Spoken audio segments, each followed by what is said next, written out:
Hey, this is Ford Saeks, and I'm coming to you live on multiple channels with a really important topic today. No matter who I speak to as a keynote speaker or consultant, whenever I'm working with a business or an organization, they always tell me the same thing. I'm just having trouble finding great staff.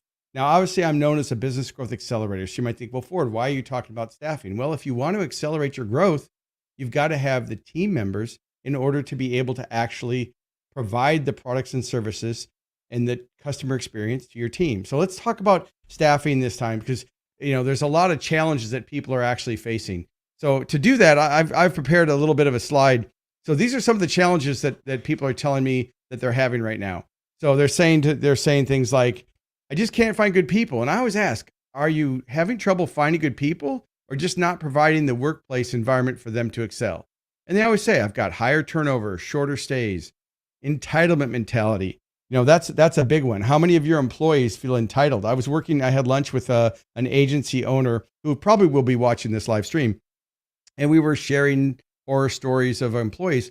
And we both have had employees that just felt like it was totally fine to be on TikTok during working hours or to watch Facebook videos or YouTube videos that weren't business related. So obviously, if you're on live right now, we want you here because this is an important topic. But keep in mind, if you have entitled employees, you probably need to set some better boundaries, right? And then, of course, there's communication issues and the generations gap. I mean, that's a big one right there. There's so many different generations in the workforce right now between millennials, Gen Z, Gen Y. It doesn't matter. Hooked on phonics, buy a vowel.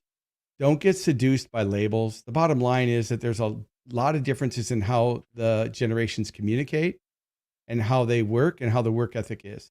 So we'll do other lives in the future on the specific generations and how to motivate and engage and retain them. But specifically today, I want to make sure that we're talking about the topic that everybody's got on their mind, which is, okay, what do I really need to know to get focused on overcoming the top challenges with staffing? So training to standard is a big one. If you don't train them to standard, then they don't actually perform the way you want. Let's take a look at a few. Toxic leadership. Look, I've gone through a lot of employees. If those ex-employees that are watching me, I've had 17 different businesses. And as an entrepreneur, I come from the disc profile of the dominant and influential. And, my way is, okay, this is what needs to get done. I'm a critical thinker. I know how to solve problems. Why can't you do that? Or it'd be poor leadership where I would be like, well, why can't you just get this done? Or this looks like crap. Or I might say something else. But the bottom line is I understand that about myself now. And as I've improved my leadership and I've gotten rid of some of the staff members that maybe weren't a good fit for our culture, our productivity has definitely gone up. All right, so a couple more. You've got toxic leadership, toxic environment, personality differences, trust issues, and increased overhead. So if you're dealing with any of these challenges, today we obviously each one of these could be a 2-week training. But let's talk about some of the things that you can actually do to help improve these. And it starts with your culture. And your culture really has 3 basic parts, right? You've got your brand and digital footprint. Well, why is that important? Well, if you're trying to hire people to come to work for your organization, most likely, if they're savvy, they're going to Google your company. They're going to look you up online. They're going to look at your Google reviews. They're going to look at your job posting reviews, whether it's on Indeed or Monster or Career Builder or even Glassdoor and some of the other review websites. Now, the challenge with those review websites is anybody can post anything. And sometimes disgruntled employees, some people that you might let go or free them up for new opportunities, they might post something negative on one of those platforms. And it's important that you also reply with a response. But I want to caution you not to get into an argument or overly respond on those platforms, because then what it does is it gives the authority to that post that's more important. So you don't want to validate a negative comment, but you do want to make sure that if another participant goes there and reads it, that they know, okay, there's extenuating circumstances that might contribute to why that employee felt the way they did, right? So your digital footprint has to cover, it covers your website. Do you have a careers page on your website? If someone wanted to go to work for your company, does your website represent a company and a brand that people would actually want to work for? So you have your website, you have business directories, you have review websites, certainly your Google reviews, and then you have your social media. Potential candidates are going to go look at you online, just like you're probably going to do before you hire them. You're going to do a Google search and try to see what their social media is like. Now, obviously, this is for information and educational purposes only. I know that all of you are equal opportunity employers, so please do your due diligence and take this advice as the way it's being meant, as education informative. Okay, now that we got the disclaimer, be shit. Oh, oops, I said the wrong word. Didn't even hit my button. So now we got that out of the way. Let's continue, right? All right. So you've got your brand and you've got your digital footprint, and then you've got to have clearly defined roles. Well, let's take a look at what those clearly defined roles are. If someone joins your organization, are your roles clear? Your expectations, so that they know what success looks like? Have you created a position description with the minimums, target, and optimal work responsibilities so that you know what they can expect? So we're getting into a little bit more of the, the culture part, but certainly your roles, making sure the roles are clear. So when people join your team, that they know what they're supposed to actually be doing there. And then of course, you've got your leadership. And that's a pretty broad topic, again, to try to cover in a live stream here. So while you're watching this, if you have any questions or comments, please type them in the chat below or in whatever. We're live on multiple platforms right now. So add a comment, put your question or your insight. Maybe you have an insight that you want to share, enter it in there. Now, we'll do our best to answer the comments after the live broadcast, as well as on future episodes that we go live here on our weekly show here. All right. So as far as leadership's concerned, let's talk about the culture of your organization. Do you have a clearly defined mission, vision, and core values? Now, again, each one of these topics could be a whole 2-day training, but I just want to ask you, if you were to send an email to everybody on your team and you said, please answer these 3 questions. What's our mission? What's our vision? And what's our core values? I would venture to say that you're probably not going to get the same answer from everybody on your team, unless, of course, you've really made using those 3 variables as a key component in the success of your organization, which I hopefully that you do. All right. So we've taken a look at culture. Culture is a really important part of you being successful because you have to hire right. We're going to get into that. So culture. Your action step would be go assess your culture, look at it from the bottom up and the top down, and ask yourself, are you creating the type of environment and opportunities for your employees to succeed? Now, after culture, let's talk about only quality people. Now, I first heard this term years ago when I was managing Les Brown, a famous motivational speaker. I was his business manager for 3 years. And this always stuck in my mind. It was only quality people. But what does that really mean? One bad apple can spoil the whole bunch. And if you've got a person on your team right now that's negative, gossiping, creating distension between your leadership, is two-faced, maybe they're saying one thing to you and another thing to the team, or they're creating a culture of an adult daycare that just sucks the energy out of everybody. My suggestion to you would be to train them to standard, set a clear expectation, and then if they're not coachable and if they're not willing to improve, if they're not motivated to get with your culture and the vision that you've set out, it's time to free them up for new opportunities. And I know a lot of you are thinking, I'm having trouble filling staffing anyway. I mean, so some of the organizations I speak a lot to franchise brands, big and small, right? And every franchise brand across the globe that I speak to is dealing with staffing challenges. And unfortunately, a lot of the jobs for franchises, at least the frontline staff, they're more minimum wage or lower wage. They're not necessarily high paid wages. So they have a lot of turnover. They have trouble finding people to work the different hours and to work the shifts. And I get that. And so, you have to understand that unfortunately, in today's economic environment we live in, a lot of people get promoted because they're the last man or woman standing, right? It's called battlefield promotions. Somebody quits and then you have to promote somebody. So you promote from within. And maybe that person who gets promoted hasn't had the training or hasn't had the experience or the skill sets to actually make that happen. So only quality people. My action step for you is to really take an assessment of your organization. And unfortunately, if you're a staff member watching this right now, you may say, well, Ford, I don't have any control over this. I'm just an employee. Well, I highly recommend that you contribute to the success of your organization by letting your leader know what some of the challenges are. You may say, well, that's unethical. I don't want to tattle on anybody that might be working for me or that I work with and a colleague. But I would tell you that if you're truly invested in the mission, vision, and core values of an organization, you're doing your organization a disservice if you're not raising red flags in a positive way. The purpose and the outcome is to improve the culture. So you got to really get rid of the bad apples if you've got them on your team, because they will spoil the whole bunch. All right, next, let's talk about hiring right.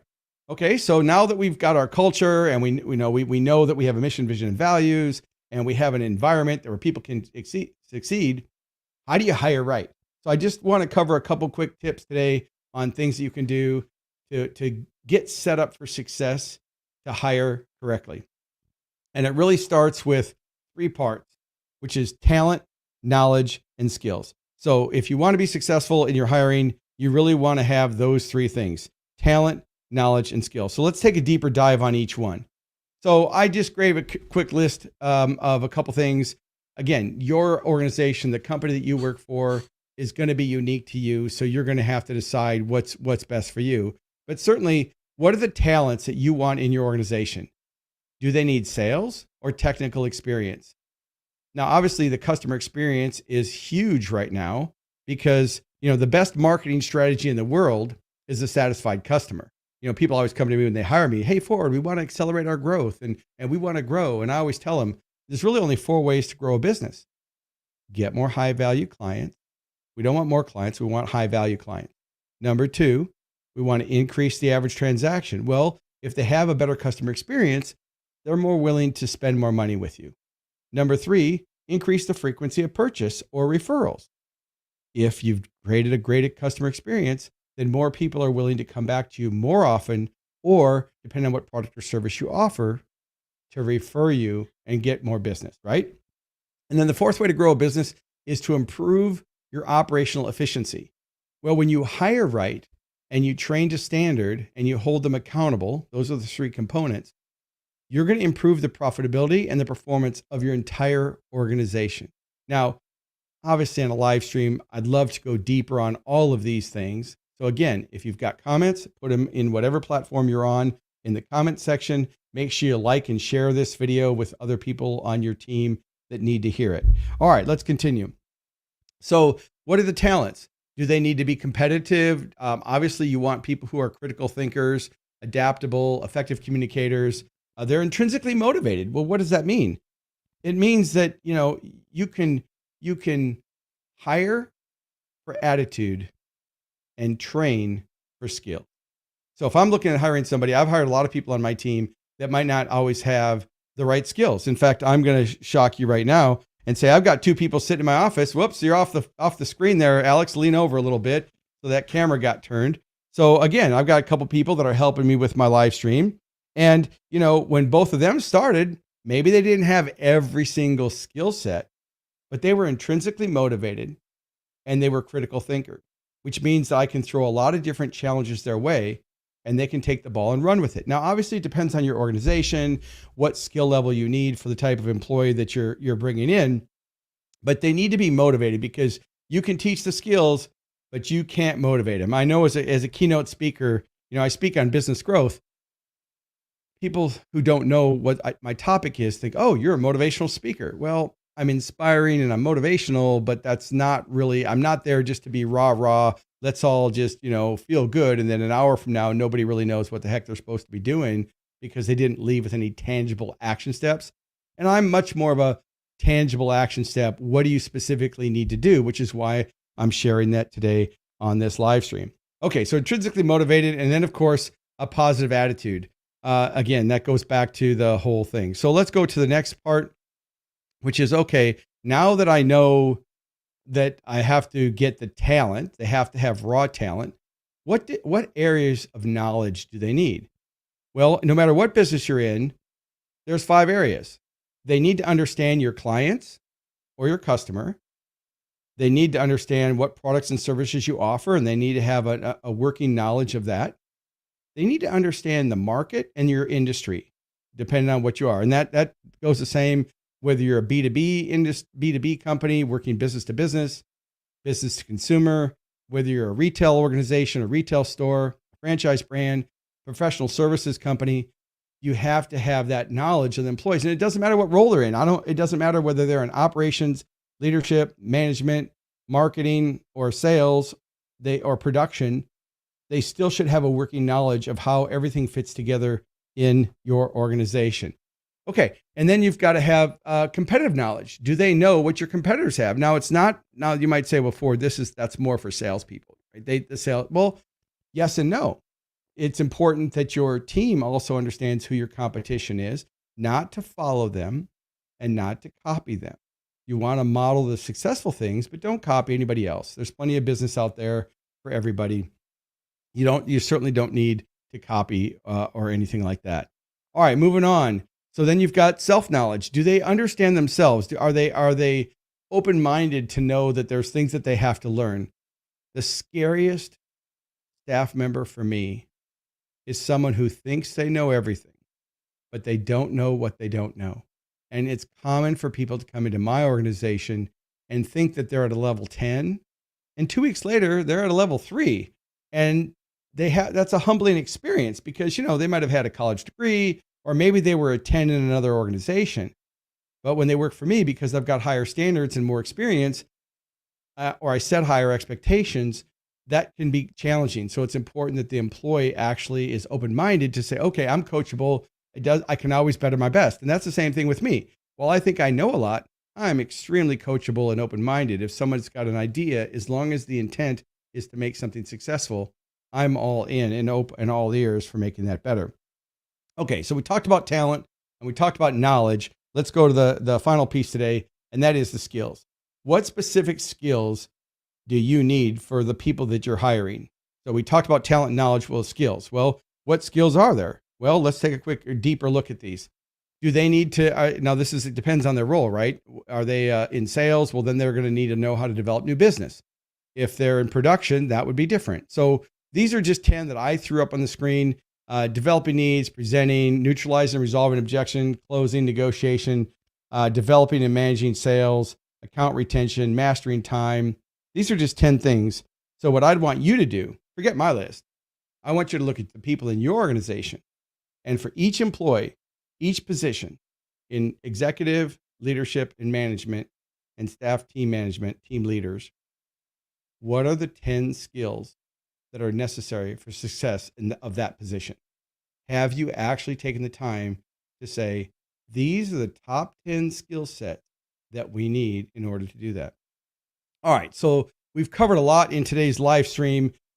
Obviously, there's more to this, into where do you find and how do you recruit more effectively, and how do you create compelling job descriptions, and what should you do for the interview process, and what should you do for onboarding. And all of those things are things that we'll cover on future live stream events, as well as things around marketing and sales and digital marketing. So if you've enjoyed this live stream, give it a thumbs up, ring the bell, subscribe to be notified, whatever channel you're watching this on. I hope you found this informative.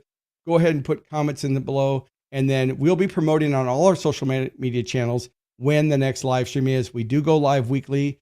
Currently, we're going live on Wednesdays, but we may change that depending upon the analytics, and we want people to view and comment. So we're going to do it for a few weeks, and then we may change the schedule. Anyway, I hope you've enjoyed this episode, and I look forward to seeing you on future live streams. Bye for now.